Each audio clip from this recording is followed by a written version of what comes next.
I never imagined marriage would feel like standing on a fragile glass bridge, beautiful, breathtaking, but always carrying the risk of a crack forming beneath your feet. When I said I do, I believed I was stepping into forever, a world where love conquered all and vows were unshakable. For years, it felt like we were living that dream. And then, in one night, the bridge shattered. Michael and I met in college, though calling it meeting feels too small for the moment that changed everything. I was late for class, rushing with coffee in one hand and a stack of papers in the other, when I collided with him in the hallway. The coffee went flying, my papers scattered like confetti, and in the chaos, he knelt down to help. His shirt was ruined, but instead of being angry, he laughed, a warm, genuine sound that reached right into me. From then on, we were inseparable. We studied together, walked each other home, whispered dreams into the night sky. He wanted to be an architect, to build things that lasted. I wanted to write, to capture life in words that would outlive me. Together, we imagined a future full of love, laughter, maybe children, maybe a small house with creaky floors and too many books. Our wedding was simple, a gathering of family and friends under a canopy of string lights. I still remember the way he looked at me when I walked down the aisle, as though nothing else existed. And for years, we lived that way, tucked inside our bubble, building careers, supporting each other through late nights and early mornings. We weren't perfect. No couple is. But we loved each other fiercely, and I believed that was enough. Until it wasn't. It started small, like cracks in the foundation of a house. Late nights at work. Missed calls. Excuses that felt rehearsed. I told myself he was just stressed, that his new project was demanding. I tried to be supportive, to understand. But deep down, my heart whispered fears I didn't want to hear.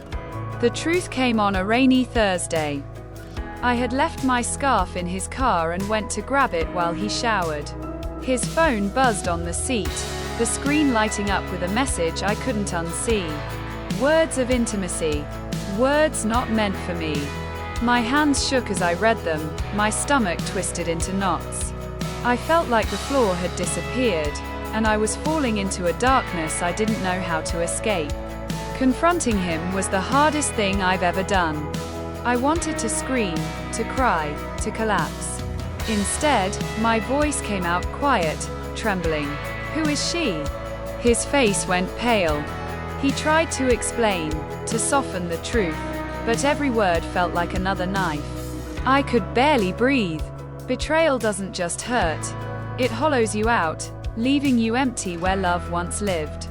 That night, I packed a bag and left. The days that followed were heavy with grief. I stayed at my sister's house, curled beneath blankets that smelled unfamiliar, wondering how my life had unraveled so quickly. Friends told me to leave him, that I deserved better. My mother whispered prayers for me at the kitchen table. But in the quiet moments, when no one was watching, I replayed our memories. His laughter, his touch, the promises we made. Could love survive this? Could trust ever be rebuilt once broken? Weeks passed. He reached out. Calls, messages, letters slipped under my door.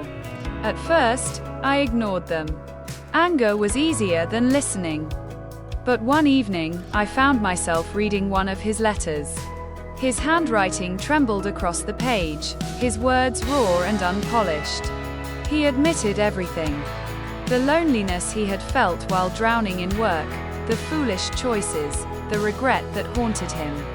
He wrote not to excuse himself, but to confess, to beg for a chance to make it right. I wanted to hate him. I wanted to shut the door forever. But part of me still loved him, and that part refused to die. So I agreed to meet. We sat across from each other at a small cafe, the air thick with unsaid words. He looked older somehow, as though guilt had carved lines into his face. For the first time, I saw not just my husband, but a man broken by his own mistakes. "I don't expect forgiveness," he said, his voice hoarse. "But I need you to know that I love you. That I'll spend the rest of my life proving it if you let me." Tears stung my eyes. I wanted to believe him, but trust isn't something you can rebuild overnight. It takes time, patience, and courage. Still, I nodded. "If we do this, it won't be easy. It will hurt. We'll have to tear down everything and start again." "I'll do whatever it takes," he whispered. And so began the slow, painful journey back to us. Therapy sessions where we unraveled the threads of our marriage, exposing the wounds we had ignored for too long. Late-night conversations where we asked questions we never dared before. Small gestures, flowers on the table, notes tucked into my bag, dinners cooked with care. He learned to be present, to listen, to show up not just with words, but with actions. And I, too, had to choose. To open my heart again, to risk the pain of trusting. Some days were easier than others. Some days I doubted everything. But little by little, the walls I had built began to crumble. I remember the night I realized I had forgiven him. We were sitting on the porch, watching the sunset bleed into the sky. He reached for my hand, tentative, as though still afraid I might pull away. And I didn't. Instead, I laced my fingers with his, and in that moment, I felt the weight lift. Not because the past was erased, it never could be, but because we had chosen to rise above it. Marriage, I've learned, isn't about perfection. It's about falling apart and finding the strength to piece yourselves back together.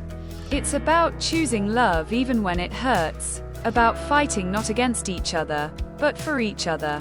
Today, when I look at Michael, I don't just see the man who betrayed me.